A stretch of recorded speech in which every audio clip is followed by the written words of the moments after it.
m'appelle Sandrine, je suis à la formation maintenant depuis 1 an. J'ai fait un benchmark de différentes écoles, mais la seule qui proposait en fait une formation plus poussée en neurosciences, en physique quantique, c'était Serenity.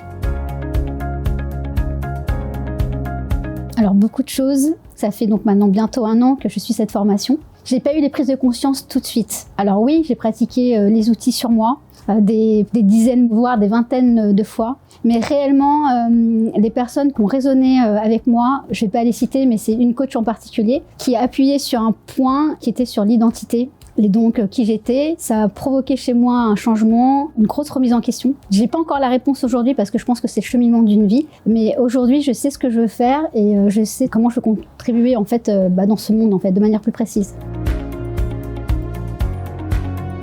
Concernant Danielle Pujol, je l'appelle Dani dans ma tête. Dès le premier jour où je suis arrivée à Serenity, elle m'a mis mal à l'aise. Alors pourquoi ? Parce qu'au départ, elle nous a fait un exercice de visualisation et quand je me suis réveillée, mon doigt avait poussé. Et là, en fait, je me suis dit, oula, je suis tombée dans une secte. Et en fait, pas du tout. C'est quelqu'un de très intègre, elle connaît son métier, elle incarne le métier de coach. Et en fait, c'était juste ce qu'elle voulait nous faire comprendre, c'est que le monde est une histoire de croyances et on voit ce qu'on croit et pas l'inverse. Et à partir de là, j'ai compris tout le message et en fait, notre vie n'est que le reflet de ce qu'on a envie de voir en fait, tout simplement.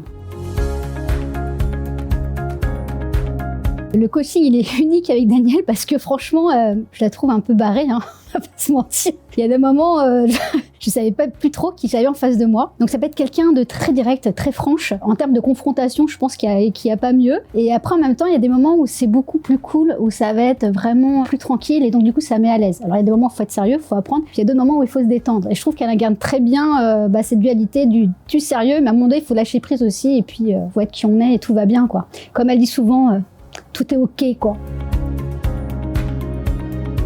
Concernant mon projet, il y a 2 choses qui me font vibrer. Ouais, là, je sais, je peux vraiment le dire, c'est vraiment le terme que j'employais. C'est l'humanitaire et c'est le voyage. En fait, mon projet, j'ai bien compris qu'il fallait connaître ces basiques par cœur. On nous l'a dit pendant 1 an et je comprends que c'est la base du métier. Dans le savoir-faire, les outils, ça rentre, mais dans le savoir-être, je pense qu'on a besoin d'autre chose que de se cacher derrière des outils. Ce que je veux apporter, c'est à tous mes collègues des prestations de manière à les sortir de leur zone de confort, à vivre des expériences et à lâcher prise. J'ai vécu 2 expériences intenses, une au Népal, où effectivement j'étais à moto et on allait à travers le Népal distribuer des serviettes hygiéniques à des femmes qui n'avaient pas les moyens, qui connaissent pas du tout ce genre de choses. Et puis là, je vais partir dans un orphelinat pendant 3 semaines. Et en fait, l'idée, c'est que on est souvent pris par notre mental, par nos croyances. Mais quand on est dans un environnement où on est complètement perdu, parce qu'on n'a plus de référence, on est obligé de vivre l'instant présent, tout simplement pour avancer. Et donc, le lâcher prise. C'est pas que de sortir de sa zone de confort, c'est pour moi, c'est de l'élargir. Et c'est de se confronter à soi en sortant de toutes ses croyances, mais également de tous ses repères. Et là, vraiment, la seule chose qui va marcher, c'est pas le mental, c'est l'intuition.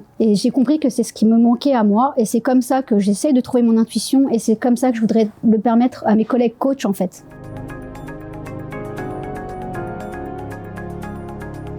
Je pense apporter des différences. La différence pour moi, c'est une complémentarité. Il y a effectivement les outils métiers, on est d'accord, et la technique, mais je trouve que dans tous ces outils, on nous demande énormément de mental aussi. J'ai jamais autant réfléchi que depuis cette dernière année, autant de remise en question, et pourtant c'est une personne qui m'a appuyé là où ça faisait mal, donc c'est pas un outil qui m'a réveillée, mais c'est vraiment un être humain et qui a été touché là où je voulais pas aller. Donc merci à cette personne, elle se reconnaîtra. Et donc ce que je veux apporter, moi, à travers ces expériences, c'est aller à l'encontre de vous-même, sortez des outils, sortez des cadres et allez voir ce qui se passe ailleurs et c'est là où vous allez vous trouver. Je me sens comme un bébé qui est au début et qui apprend à marcher. On a appris à marcher, mais voilà, il faut que je fasse le chemin toute seule. Donc je me sens comme une enfant et ça fait du bien parce que ça rend mon quotidien beaucoup plus léger.